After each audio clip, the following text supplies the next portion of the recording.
الحمد لله رب العالمين العاقبة للمتقين والصلاة والسلام على من لا نبي بعده وعلى آله وأهل بيته والناس أجمعين أما بعد فأعوذ بالله من الشيطان الرجيم بسم الله الرحمن الرحيم وقال ادعوني أستجب لكم وقال رسول الله صلى الله عليه وسلم الدعاء هو العبادة قال النبي صلى الله عليه وسلم الدعاء مخ العبادة الحمد لله একেবারে মুখতাসর কিছু উদ্বোধনী বক্তব্য দোয়ার মাধ্যমে শুরু হবে। যুবক কমিটির আমাদের মাদ্রাসার যুবক কমিটির ওয়াজ কমিটির যুবক সভাপতি তারা অনুরোধ করেছিলেন আমাকে কিছু কথা বলার জন্য। তো আসলে আমি এখানে বসা উচিত না, কারণ এই মাহফিলটা অনেক কষ্টের বিনিময়ে সাজানো হয়েছে। দূর দূর দূরান্ত থেকে আলেম উলামা আসবেন, দ্বীনের নসিহত করবেন, কথা বলবেন, তারাই যোগ্য। তো যাই হোক, কিছু দুঃখ সুখ আছে, সবার কাছে শেয়ার করা উচিত, তাই বলে কিছু বলতেই হয়। আল্লাহ সুবহানাহু ওয়া তাআলা তামাম জগৎ সাজিয়েছেন অনেক সুন্দর করে, তার মধ্যে আমাদের এই গ্রামটাও তো সাজিয়েছেন, তাই কিনা? ঠিক কিনা? আমাদের গ্রামও সাজিয়েছেন। সারা পৃথিবী কুল কায়নাত যেখানে যান, দ্বীনের প্রতিষ্ঠান, কোরআনের তালিম তল্লুম, জায়গায় জায়গায় মহল্লায় মহল্লায় কোরআনের হাফেজ, আলেম ওলামা আলেমা আছেন। কিন্তু দুর্ভাগ্যস্বরূপ যে স্থানে, যেই এলাকায়, যে অঞ্চলে দ্বীনের প্রতিষ্ঠান, মাদারিস, উলামায়ে দেওবন্দ, কওমি মাদ্রাসা যাহাকে বলা হয়, যে মাদ্রাসাগুলো না থাকার কারণে এদিকে আলেম হাফেজ একেবারে কমই মিলে। যদি মা বাপ কষ্ট করে অনেক দূর দূর দূরান্তে নিয়ে এসে অনেক খরচ করে পড়ায়, ছেলে সন্তানের মায়া মহাব্বত ত্যাগ করে পড়াশোনা করায়, তাহলে ওই বাচ্চাগুলো হাফেজ হয়, আলেম হয়। যেরকম দূরে নয়, আমাকেও একদিন ছোট ছিলাম, আমার আব্বু আমাকে কাঁধে করে নিয়ে ওই আজিমগঞ্জ মাদ্রাসায় ভর্তি করে দিয়েছিলেন। যাই হোক, যতটুকু দিনের বুঝ পেয়েছি আলহামদুলিল্লাহ সুম্মা আলহামদুলিল্লাহ। তো এইভাবেই পিতামাতার, সর্বপ্রথম পিতামাতার প্রাপ্য হকটা লাগে, যে পিতামাতার প্রাপ্য হকটা ছেলে সন্তানের উপর আছে, এটা লাগে। সন্তানকে কিভাবে তালিম তল্লুম দিয়ে, দ্বীনের বুঝ দিয়ে দুনিয়ার জমিন থেকে সাজানো যায়, আখিরাতের জন্য, জান্নাতের জন্য সফল, দুনিয়াতে সফল কামিয়াবি, আখিরাতে সফল কামিয়াবি হওয়ার জন্য যাই করণী তাই করতে হয়, একমাত্র হলো এই কোরআন শরীফের তালিম, হাদিস শরীফের তালিম, এই কোরআনের তালিম তল্লুম, এগুলা মুসলমানদের জন্য জরুরি। পর্দানশীল মা ও বোনেরা, আমি দু চারটি কথা বলবো, গভীর মনোযোগ আকারে শুনবেন, আপনাদের সবার ফায়দা হবে। হয়তো একদিন, নিশ্চয়ই একদিন আমি ইন্তেকাল করব, আপনারা জীবিত থাকবেন, কেউ আগে যাবেন, কেউ পরে যাবেন। যাব তো নিশ্চয়ই, লাজিম যাব দুনিয়ার থেকে। দুনিয়ায় চিরদিন আমরা থাকবো না, থাকবো না, আমরা যাইতেই হবে। মরণ আমাদের জন্য, আমাদের সাথেই আছে মরণ।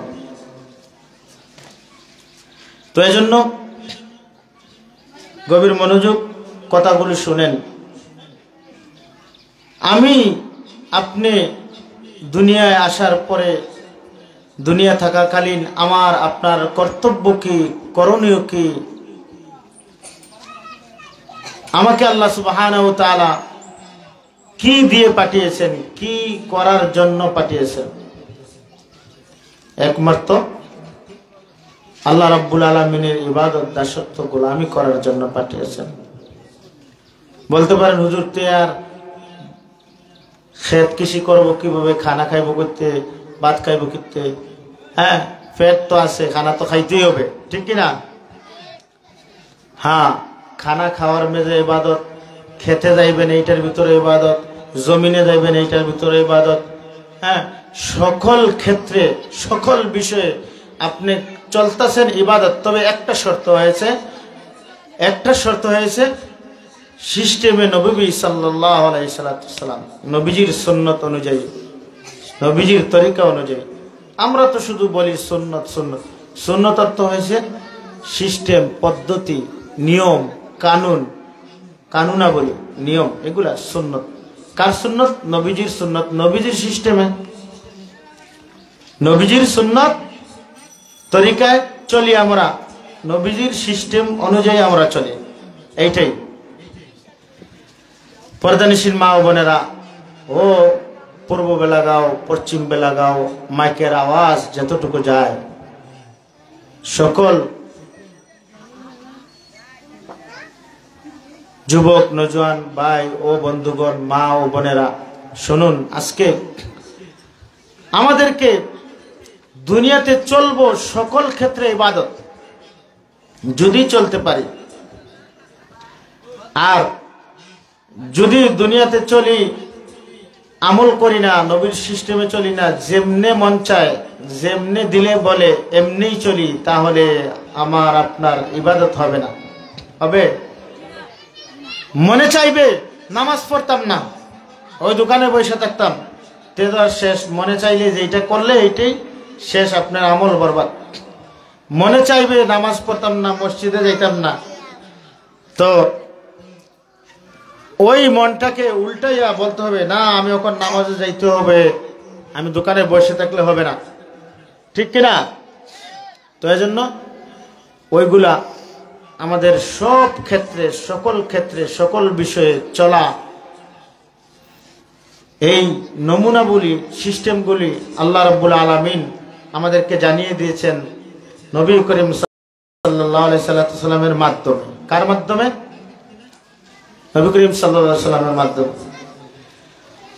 হযরত মুহাম্মদ মুস্তাফা সাল্লাল্লাহু আলাইহি সাল্লাম ওই হেরা গুহায় যখন নামাজ পড়া অবস্থায়, সেজদারত অবস্থায় ছিলেন নবীজি, ওই সেজদারত অবস্থায় আল্লাহ সুবহানাহু ওয়া তাআলা, আল্লাহ রাব্বুল আলামিন জিবরাইল আমিনের মাধ্যমে নবীজির কাছে ওহী পাঠিয়ে দিয়েছিলেন। কি পাঠিয়ে দিয়েছিলেন? ওহী পাঠিয়েছিলেন। এই ওহীর শব্দ, প্রথম শব্দ হয়েছে ইকরা। কি? ইকরা। নবী তুমি পড়ো। নবী বলেন, কি পড়বো? আমি তো কিছু জানি না। কি পড়বো? আমি কিছু জানি না। রব্বিকা, তোমার রবের নামে পড়ো। সুবহানাল্লাহ। ওই নবী করিম সাল্লাল্লাহু আলাইহি সাল্লামকে শিক্ষা দিয়েছেন, হেরা গুহা থেকে বের হয়ে সর্বপ্রথম এই বাক্যটা, যে রব একজন আছে, রবের নামে পড়ো, তুমি আল্লাহর নামে পড়ো, এটা শিক্ষা দিচ্ছেন। তখন শেয়ার করেছিলেন কার সাথে? বলেছিলেন, বলেন তো দেখি, মায়ের জাতি খাদিজাতুল কুবরা রাদিয়াল্লাহু তাআলা আনহার সাথে বলেছিলেন। ওই পয়গম্বরের কথাগুলা খাদিজাতুল কুবরা রাদিয়াল্লাহু তাআলা আনহা এমন ভাবে মেনেছিলেন, বলেছিলেন, সাদ্দাক্তা ইয়া রাসূলুল্লাহ, আপনি সত্য বলছেন পয়গম্বর, আপনি সত্য বলছেন, আপনি সঠিক বলছেন। সব বিষয় নিয়ে খাদিজাতুল কুবরা রাদিয়াল্লাহু তাআলা আনহার কাছে শেয়ার করতেন। তখন খাদিজাতুল কুবরা রাদিয়াল্লাহু তাআলা আনহা সাপোর্ট দিতেন, ভালো বলতেন, অনেক সহযোগিতা পাইতেন নবীজি। ইসলামের রুকুনগুলা, ইসলামের বিধানগুলা, ইসলামের সমস্ত ইসলামের বিধান, রুকুনগুলা, কানুনগুলা, এগুলা আমরা পেয়েছি অতি সহজে না, কষ্টে পেয়েছি। আল্লাহ রাসূল সাল্লাল্লাহু আলাইহি সাল্লামকে এমন ভাবে নির্যাতন করেছেন। আমি দুই একটা দৃষ্টান্ত দিয়ে শেষ করব, দোয়া করব, তারপরে কমিটি আছেন যাদেরকে বক্তব্যের দায়িত্ব আছে তারা পালন করবেন, ইনশাআল্লাহ শুনবেন। তারপরে পয়গম্বর আলাইহিস সালামের এত নির্যাতন করছেন,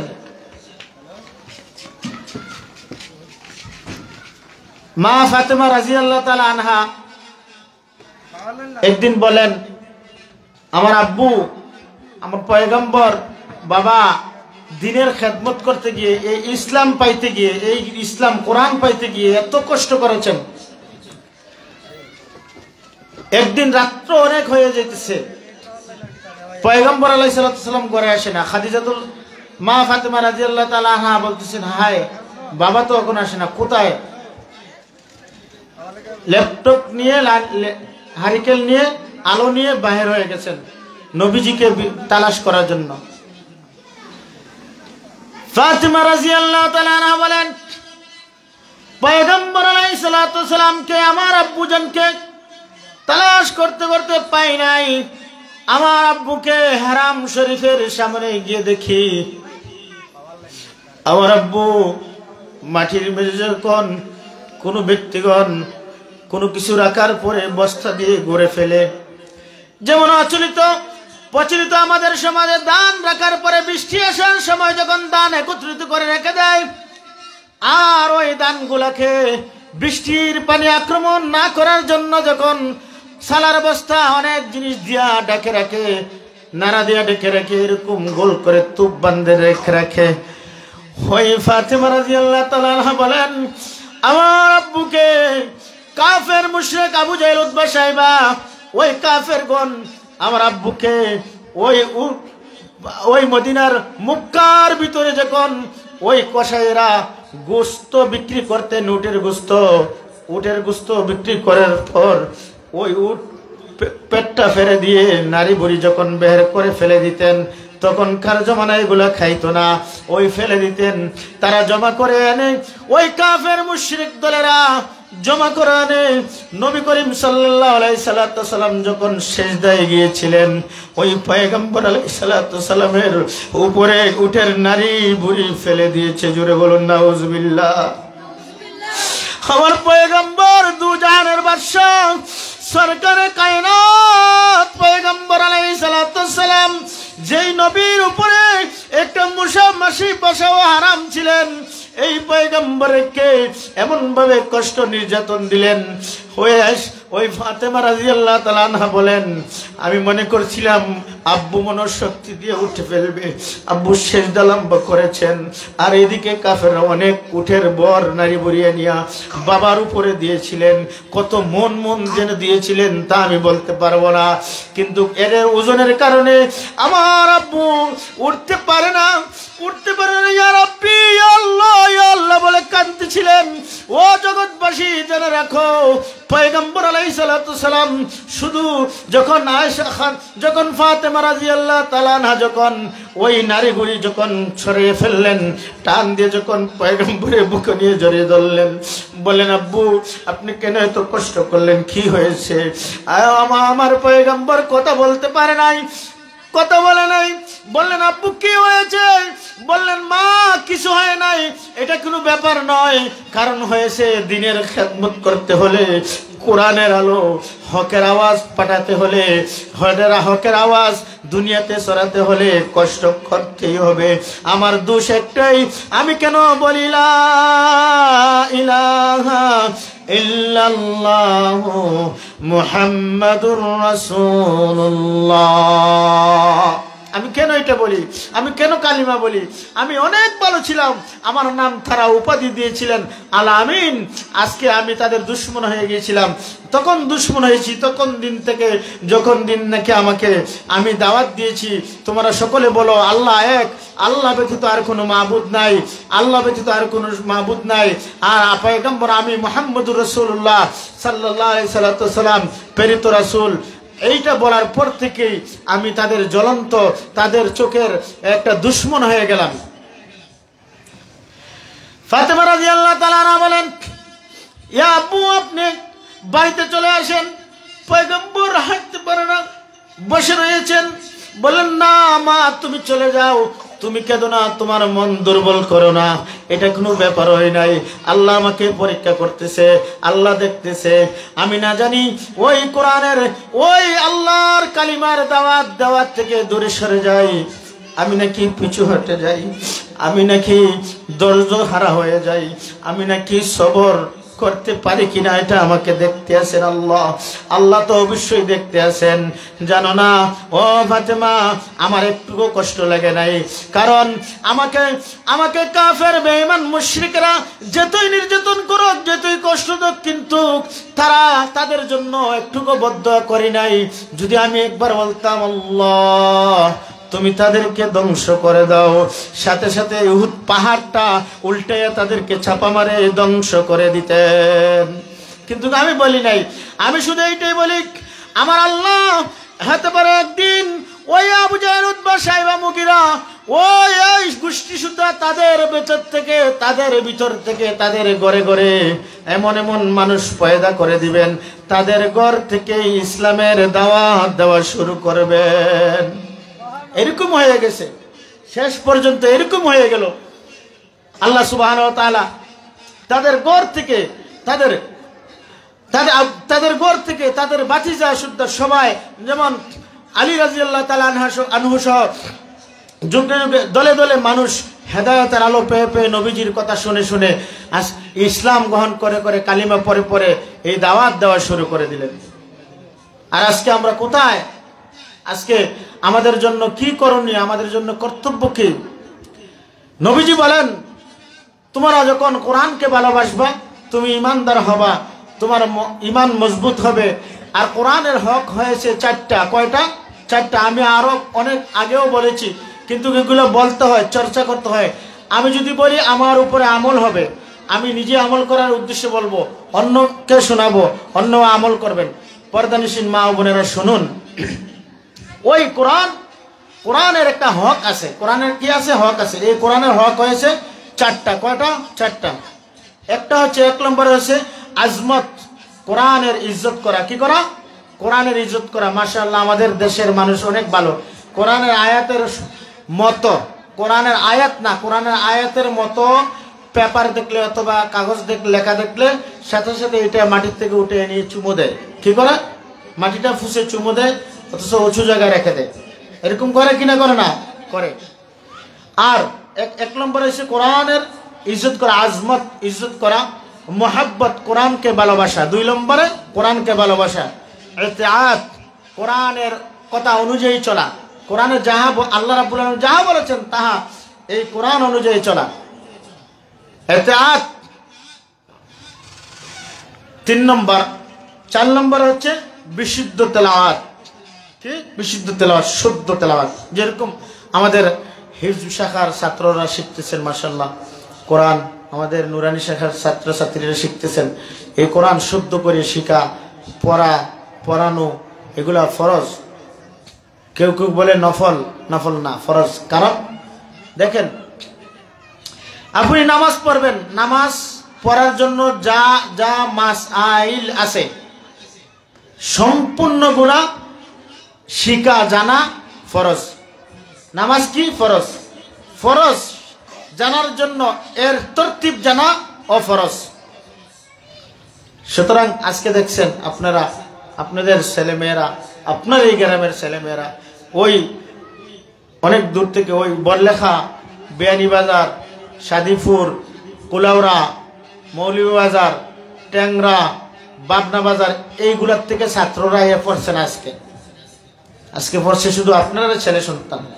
সকালবেলা যে এই 9টা, 9:30, 10টার দিক থেকে চালু হয়েছিল মাইক, পুরা এই জোহর পর্যন্ত মাইক অবিরত চলছে। বাচ্চারা তেলাওয়াত, সঙ্গীত, হাম, নাত, মাসাইল, হাদিস এগুলা অনেক সুন্দর সুন্দর পড়া আপনাদেরকে শোনাইছে। বলেন দেখি আপনার অন্তরে নফসরে বলেন, আজকে বলেন আপনাদের বাচ্চারা যে এইগুলা শিখছে কোথায় থেকে শিখলো, কোথায় থেকে শিখলো? এই মাদ্রাসা, এই মাদ্রাসা অত্যন্ত জরুরি। মাদ্রাসা আপনাদের মাদ্রাসা, এটা আমার না, এটা কোনো হুজুরের না, কোনো হাবিজ সাহেবের না, কোনো মুআল্লিম মুআল্লিমান না, কোনো আলেম আলেমান না, এটা শুধু আপনাদের গ্রামের, আপনাদের মাদ্রাসা। এই মাদ্রাসা এইটাই পার্থক্য করে দিতে পারে, জাহান্নাম থেকে বাঁচায়া জান্নাতের পথ দেখাইতে পারে। কন্যা সুবহানাল্লাহ, ওইসে না, জোরে কোন সুবহানাল্লাহ। কিভাবে জাহান্নাম থেকে বাঁচাইয়া জান্নাতের পথ দেখাইতে পারে, জান্নাতে নিতে পারে? দেখেন দৃষ্টান্ত স্বরূপ, আপনি যদি 100 আপনার মগজ দিয়া, মস্তিষ্ক দিয়া আমার এই কথাটা বিবেচনা করবেন, বিচার করবেন, আপনার সোয়াল, আপনার কাছে আমার সোয়াল প্রশ্ন, আপনার মগজ দিয়া, আপনার দিমাগ দিয়া, আপনার বুদ্ধি দিয়া, যেই বুদ্ধি দিয়া সকালে ঘর ঝাড়ু দেন, যেই বুদ্ধি দিয়া সকালে আপনি রান্না বান্নি করেন, যেই বুদ্ধি দিয়ে আপনি খানা খান, যেই বুদ্ধি দিয়ে আপনি টাকা পয়সা গণেন, এই বুদ্ধি দিয়ে আপনি বিবেকটাকে চিন্তা করে বলুন, হে বিবেক, দেখ 100টা যদি ছেলেকে অথবা 100টা ছেলে মেয়েকে, 100 ছেলে 100 মেয়ে যদি স্কুলে পড়ানো হয়, ইন্টারনেট কেজি স্কুলে পড়ানো হয়, ওই 100 ছেলে একদিকে, আরেকদিকে 100 ছেলে মাদ্রাসায় তালিম দেওয়া হয়, 100 মেয়ে মাদ্রাসায় তালিম দেওয়া হয়, কোন ছেলে সন্তান বেশি আমল করবে, বেশি নামাজ পড়বে? আপনার দিমাগেই বলেন, আপনার মগজ দিয়ে বলেন, বলেন তো দেখি হুজুর, সভাপতি সাহেব আপনি বলেন, কোন ছেলেরা বেশি নামাজ পড়বে? মাদ্রাসার ছেলেরা। সকলে এক বাক্যে বললেন। আচ্ছা দেখেন কোন ছেলে সন্তানরা, এই মাদ্রাসার ছেলে সন্তান না স্কুলের ছেলে সন্তানরা আপনার সুন্নত তরিকায় চলবে বেশি? বলেন বলেন, আপনিই বলেন। মাদ্রাসার, কারণ মাদ্রাসার একটা নিয়ম আছে, একটা তরতিব আছে, একটা কানুন আছে। আমরা ওয়াজের আগে বলেছি, বাবা বল লম্বা জুত কান্দুরা না হইলে, সুন্নতি লেবাস না হইলে ওয়াজের দিন আইতে পারত না। দেখ সুন্দর পোশাক লাগবো, আমাদের মাদ্রাসার ড্রেস লাগবো, এগুলা নসিহত করা হয়। আবার কোনো দিন হঠাৎ করিয়া এই মসজিদের ভিতরে জোহরের নামাজের পরে জিজ্ঞেস করেন, আমাদের ছাত্রদেরকে জিজ্ঞেস করেন, বাড়িতে গেলে দাঁড়া করে দেখি তো বাচ্চারা ছেলেরা ফাওয়াজমা টাকুর নিচে গেছে কিনা। এটা আমাদের হক, আমরা বলতে হবে। কিন্তু স্কুল দিয়ে এগুলো বলতো না বাবা, ও মা, এগুলো তো বলতো না। আর নবীজি বলেন, হাদিস শরীফে এসেছেন, যদি কোনো ছেলে, বালেক ছেলেদের যখন, পুরুষদের যখন পায়জামা অথবা লুঙ্গি টাকনুর নিচে যায়, ওই টাকনু জাহান্নামে যাবে। জোরে বলুন নাউজুবিল্লাহ। মা আসফালা মিনাল কা'বাইনি মিনাল ইজারি ফিন্নার। নবীজির হাদিস। কোন আলেম, এখানে আলেম উলামা আছে, কোন মানুষ বলতে পারবে না এটা মিথ্যা হয়েছে, মিথ্যা বলেছি, বানাইয়া বলেছি। কিন্তু যাইব কিতাবের হাসিয়ার মধ্যে লেখা হয়েছে, যে টাকনু জাহান্নামে যাবে, টাকনুর সাথে শরীর সম্পর্ক আছে, এই শরীরের সাথে দিল সম্পর্ক আছে, এই দিলও যাইবে জাহান্নামে, শরীরও যাইবে জাহান্নামে। জোরে বলুন নাউজুবিল্লাহ। আচ্ছা অহন কোন স্কুলের ছেলেরা ফ্যান ফইরা যায় না, না ফইরা যায়? ট্রাউজার পিনতে না লঙ্গি পিনতে যায়? এই ট্রাউজার পিনতে যায়, লঙ্গি পিনতে না, আর ফিনলেও হেসায় যায়। আর মাদ্রাসার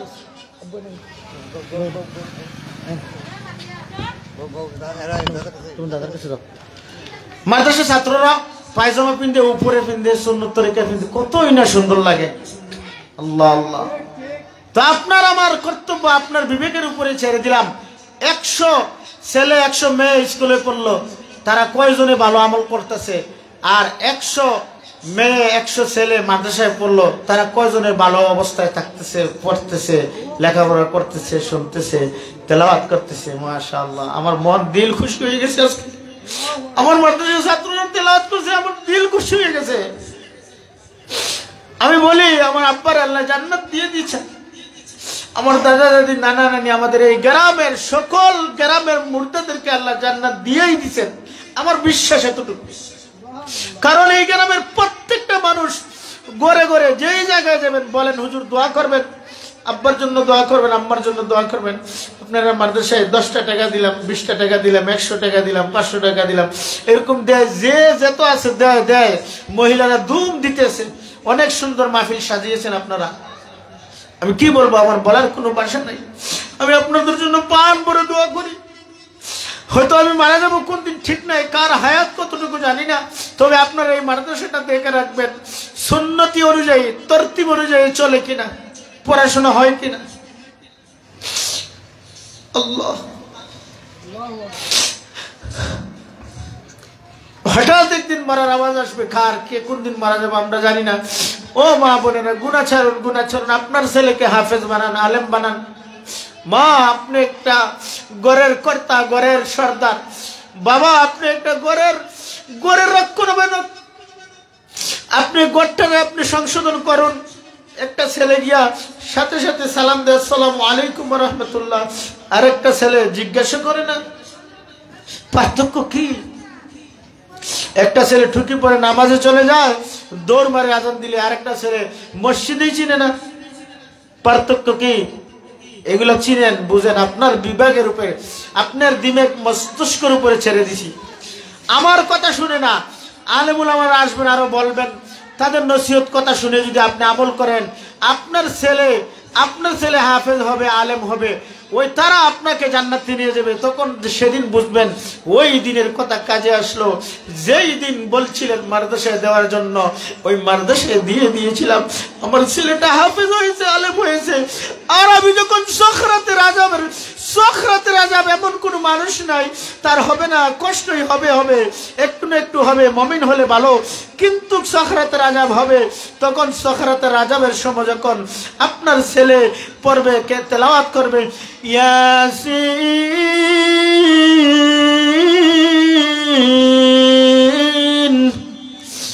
ওয়াল কুরআনিল হাকীম,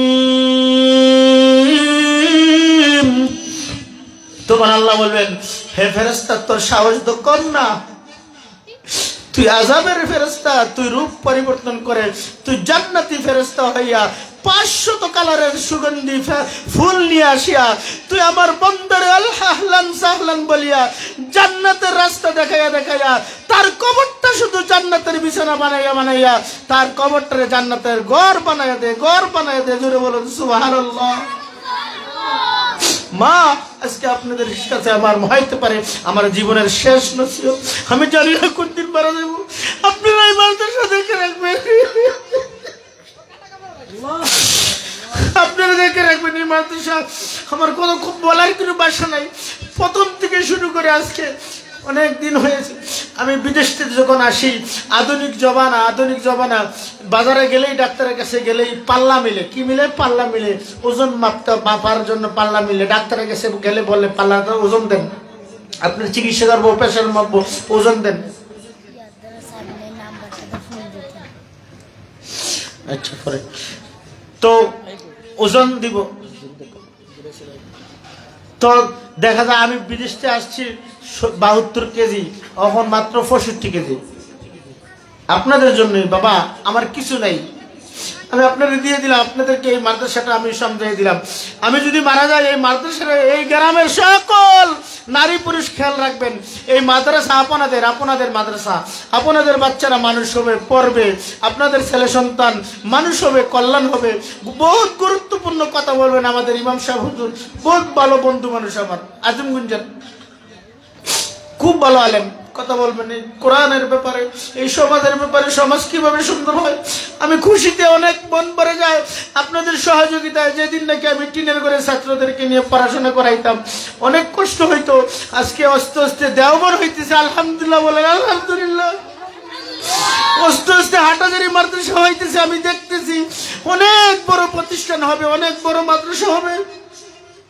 সকলে দোয়া করুন, হুজুর আসছেন, আমি দোয়া করি, আপনারা সবাই দোয়া করুন। আল্লাহুম্মা আমিন। আলহামদুলিল্লাহ, আলহামদুলিল্লাহি রাব্বিল আলামিন, আলহামদুলিল্লাহ, আলহামদুলিল্লাহি রাব্বিল আলামিন। ওয়াল আকিবাতু লিল মুত্তাকিন।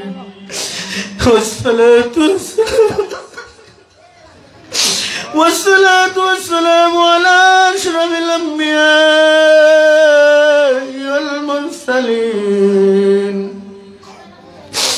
يا حي يا قيوم برحمتك أستغيث. يا حي يا قيوم برحمتك أستغيث.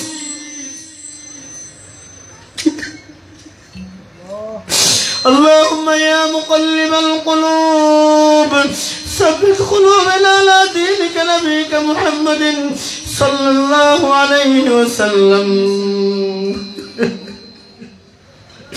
ও মায়ের আল্লাহ, তুমি বড় মায়া করে আমাদের দিনের খেদমতের জন্য তুমি আমাদের উসিলা লাগাইছো রে আল্লাহ।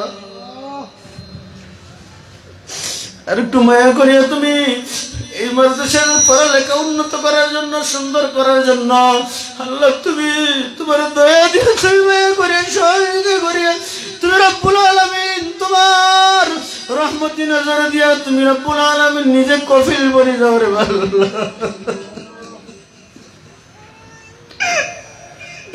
আল্লাহ এই মাদ্রাসাকে তুমি খাস ভাবে কবুল আর মঞ্জুর ফরমাও। তোমার আরশে আজিমের মধ্যে রব্বুল আলামিন যাদের সাথে যে সমস্ত দিনিয়া প্রতিষ্ঠানগুলো তোমার কুদরতে আল্লাহ তোমার কুদরতে দফতর নাম লিখে লাইছো, কবুলিয়তের দফতরে নাম লিখে লাইছো আল্লাহ। আল্লাহ এই মাদ্রাসারে তুমি এই তাদের সঙ্গে আমাদের মাদ্রাসার নাম খানো লিখিলাও, কিয়ামত পর্যন্ত জারি এবং দায়েম এবং কায়েম রাখো আল্লাহ। কোন ধরনের ষড়যন্ত্রের মধ্যে, কোন ধরনের পেরেশানির ভিতরে, কোন ধরনের মুসিবতের ভিতরে, কোন ধরনের ইয়া আল্লাহ রাব্বুল আলামিন কোন ধরনের দুশমনী থেকে আল্লাহ তুমি আমাদের ফেলাইও না রে আল্লাহ। তোমার কোরআনের হরফ হরফ পড়ার খাতিরে আল্লাহ, তোমার কোরআনের হরফ হরফ পড়ার খাতিরে প্রত্যেকদিন পড়তে বসে আমার বাচ্চারা দুরূদ শরীফ পড়িয়ে শুরু করার অনুমতি, দুরূদ শরীফ পড়িয়া পড়া শুরু করে দেয়। দুরূদ শরীফের ফজিলতের বরকতে তুমি রব্বুল আলামিন আমরার দুয়ারে কবুল আর মঞ্জুর ফরমাও। খাস রব্বুল আলামিন আমাদের অঞ্চলে যত মাদ্রাসা দিনিয়া মাদ্রাসাগুলো আছে সমস্ত মাদ্রাসাগুলো তুমি কবুল করো, দিন দিন তরক্কি আতা ফরমাও, তরক্কি আতা ফরমাও আল্লাহ। तमाम দুনিয়ার যত মসজিদ মাদ্রাসাগুলো আছে আল্লাহ দিন দিন রৌশন করিয়া দাও, যাতে করে মুসলমানদের মন দিল সব সময় মসজিদ মাদ্রাসা মুখা থাকে আল্লাহ। অনেকে দোয়া চেয়েছে, অনেক মা বোনেরা দোয়া চেয়েছে, টাকা দিয়েছে মাদ্রাসার ওয়াজে আল্লাহ। মাদ্রাসায় সব সময় দান করে থাকেন, নদীর ওই পার থেকে এই পার থেকে আল্লাহ সর্বদিক দিয়া আল্লাহ মা বোনেরা টাকা পয়সা দিয়ে অনেক হেল্প করতেছে। কার নাম বলবো, কয়জনের নাম বলবো, তুমি রব্বুল আলামিন আল্লাহ সকলকে কবুল আর মঞ্জুর ফরমাও। প্রবাসী কল্যাণ প্রবাসী ভাই বন্ধুদেরকে কবুল আর মঞ্জুর ফরমাও আল্লাহ। নাসির উদ্দিন ভাইরে কবুল আর মঞ্জুর ফরমাও, যিনি এই মাহফিলের প্যান্ডেলের যে খরচ দিয়েছেন আল্লাহ তোমার বান্দারে কবুল আর মঞ্জুর ফরমাও। প্রত্যেক বছর তোমার বান্দায় দেওয়ার মতন সুযোগ করিয়া দিও আল্লাহ। আমার এই বাচ্চা ইনতে হাফেজে কোরআন আলেমে দিনদার হিসেবে কবুল আর মঞ্জুর ফরমাও আল্লাহ। আমরা নেক হায়াত দিয়ে দাও, নেক হায়াত লম্বা হায়াত দিয়ে দাও, যে হায়াতের মধ্যে তোমার কোরআনের খেদমত, তোমার ইসলামের খেদমত আল্লাহ, আলেম উলামাদের খেদমত আল্লাহ, ময় মুরব্বীদের খেদমত আল্লাহ, দেশবাসীর খেদমত এই হায়াত তুমি দান করিয়া দাও। পর্দানিশীল মা বোনদেরকে আল্লাহ তুমি মাফ করিয়া দাও, তাদেরকে আবেদা জাহেদা খাদেজা মুমিনা হিসেবে কবুল আর মঞ্জুর ফরমাও। আল্লাহ এই গ্রাম রে তুমি কবুল করো, আল্লাহ এই গ্রাম রে আল্লাহ আমাদের এই পশ্চিম পারে কবুল করো, আমাদের এই পূর্ব পারে কবুল করো।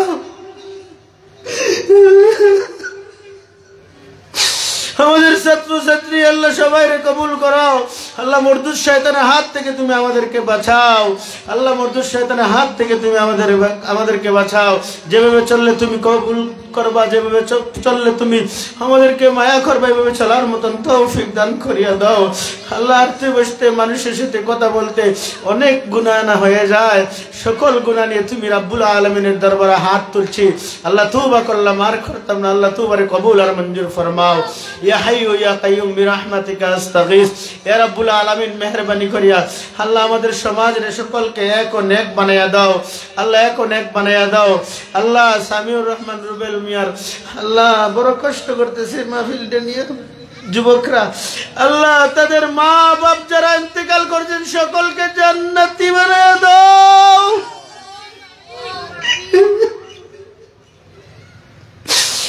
রব্বুল আলামিন সকলকে জান্নাতবাসী বানায়া দাও।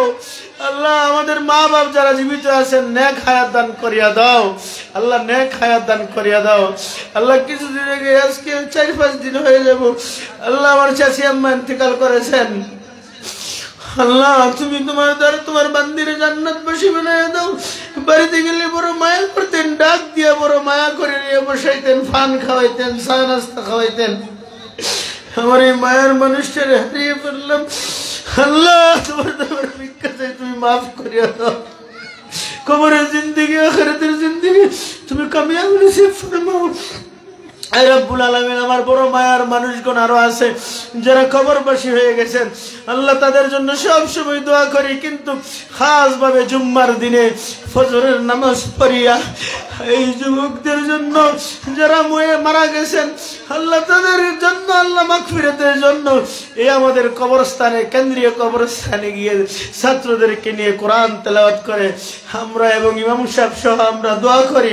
ও রব্বুল আলামিন তোমার দরবারে ভিক্ষা চাই, ওই এই দিনটা শুক্রবারের দিনটা কিয়ামত পর্যন্ত তুমি জারি রাখিয়া দিও। আমাদের আত্মীয় স্বজন একের পরে কবরে শুইবেন, আর তোমার নবী বলেছেন যে স্থান দিয়া আলেম উলামারা, যে কবরস্থান দিয়া আলেম উলামারা তালেবে ইলম হাঁটিয়া গেলে 40 দিন পর্যন্ত তোমার কদমের আযাব মাফ। ও মাওলা এই সমস্ত আলেম উলামা তালেবে ইলমদেরকে নিয়ে কিয়ামত পর্যন্ত প্রতি জুম্মায় আল্লাহ জিয়ারত করার মতন তৌফিক দিয়া দিও। ইয়া রাব্বুল আলামিন তোমার দরবারে ভিক্ষা চাই। সকলের অনেক মানুষের দোয়া চেয়েছেন, তাদের মনের নেক জায়েজ মাকাসাত তুমি পুরা করিয়া দিও। আল্লাহ অনেকে টাকা দিয়েছেন, বলছেন আরো দিবেন, বেশি বেশি করে দিবেন। আল্লাহ মা বোনদেরকে তুমি কবুল করো, আল্লাহ যুবক নওজোয়ান ভাইদেরকে কবুল করো, বৃদ্ধ বাবাদেরকে নেক হায়াত দান করে দাও, হায়াতের মধ্যে বরকত দিয়া দাও। আমার চাচা আমার সাথে বসা আল্লাহ হাজী খালেক মিয়া সাহেব আল্লাহ অসুস্থ, তুমি সুস্থতার জিন্দেগি দান করিয়া দাও, সুস্থতার জিন্দেগি দান করিয়া দাও। আল্লাহ চাচি আম্মা ইন্তেকাল করেছেন, আল্লাহ রুবেল মিয়ার আম্মা, মিজান ভাইয়ের আম্মা কিছুদিন আগে ইন্তেকাল করেছেন। আমাদের ছাত্র নিয়ে খতম করে দোয়া করেছি, আল্লাহ তোমার বান্দিরে জান্নাতবাসী বানায়া দাও। আল্লাহ আমার বড় মায়ার মানুষগুলো একের পর এক চলে যাইতেছেন, আল্লাহ তাদেরকে তুমি মাফ করিয়া দাও। আল্লাহ যারা জীবিত আছেন নেক হায়াত দান করেন, আমার আম্মু জানদের নেক হায়াত দান করেন, নেক হায়াত দান। মা নামক নিয়ামত রে আল্লাহ তুমি আমাদের ছায়া অনুযায়ী দীর্ঘদিন দেখার মতন, খেদমত করার মতন তৌফিক দিয়া দাও। আল্লাহ আমার আব্বা সহ যাদের আব্বা নাই সকলকে মাফ করিয়া দাও। উম্মতি মুহাম্মদের মাফ করিয়া দাও। জিন ইনসানের দুশমনী হইতে আমাদেরকে বাঁচাও, জিন ইনসানের দুশমনী হইতে বাঁচাও, জিন ইনসানের দুশমনী হইতে বাঁচাও। আল্লাহ এই মাদ্রাসার খাস ভাবে কবুল আর মঞ্জুর ফরমাও। যারা মুহাব্বতের সাথে জুড়তে আছে তাদেরকে তুমি মুহাব্বত করো, তোমার হাতে ছেড়ে দিলাম, তোমার হাতে আমানত দিলাম, তুমি সকলকে মুহাব্বত করো। আল্লাহ তুমি তাদের প্রতি দয়া করো। আর যারা নাকি এই দুনিয়ার যুগ যুগ ধরে তো আসছেন, এরকম থাকবেই মাওলা, মন দুর্বল করি নাই, নাই, কিন্তু হাদিস তো পড়েছি কোরআনের দুশমন তো থাকবে। কিন্তু তোমার দরবারে আমি ভিক্ষার হাত বাড়াই, যারা কোরআনের দুশমনি করে, মাদ্রাসার বিরোধিতা করে, তাদেরকে তুমি হেদায়েত দিয়েই দাও, হেদায়েত তাম নসিব ফরমাও। আমরা সকলকে হেদায়েতে তাম নসিব ফরমাও। রব্বুল আলামিন, তোমার ইলমে জানা আছে তাদের নসিবে হেদায়েত না থাকলে তোমার উপরে ছেড়ে দিলাম, তুমি তাদের বিচার যুগের যুগ ধরে যেভাবে করে এসেছো এভাবেই করে নাও, এভাবেই করে নাও ইয়া আরহামার রাহিমিন।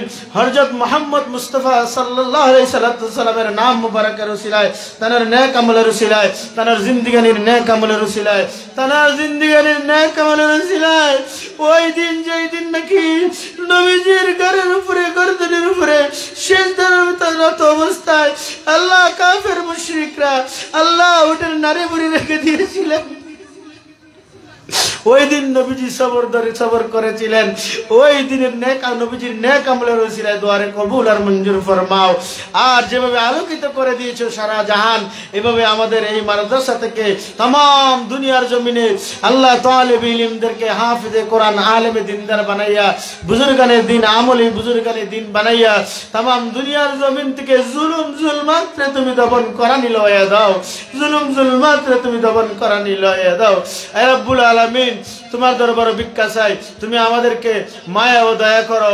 আমাদের মাহফিলের ভিতরে আল্লাহ সকালে কথা হয়েছে, জোহরের নামাজের পরেও কথা হয়েছে, প্রধান অতিথি আসতেছেন, আল্লাহ সহি সালামতে আমাদের দাওয়াতি মেহমানদেরকে আমাদের মাঝে পৌঁছায়া দাও ইয়া আরহামার রাহিমিন। আমাদের মাহফিলকে তুমি সফল এবং কামিয়াব নসিব ফরমাও। যুবক নওজওয়ানরা বলেছেন এই মাহফিল থেকে অন্তত এই বছর মাহফিলের বাউন্ডারি, এই মাদ্রাসার বাউন্ডারির পয়সাটা অতিরিক্ত তোলার জন্য চেষ্টা করবেন। আল্লাহ তুমি তাদের অন্তরে, এই গ্রামবাসী সকলের অন্তরে ঢালিয়ে দাও, মা বন্ধুর অন্তরে ঢালিয়ে দাও। যারা দান করছে তাদেরকে তোমার উপরে আল্লাহ, তোমার উপরে বিচার ছেড়ে দিলাম। সারাদিন পরিশ্রম করিয়া, সারাদিন কষ্ট করিয়া, টাকা পয়সা কামাই করিয়া আনছে, এইগুলোর থেকে তোমার কোরআনের মহাব্বতে, মাদ্রাসার মহাব্বতে, মাহফিলের মহাব্বতে আল্লাহ হাজার হাজার টাকা দিয়ে সহযোগিতা করতে আছেন।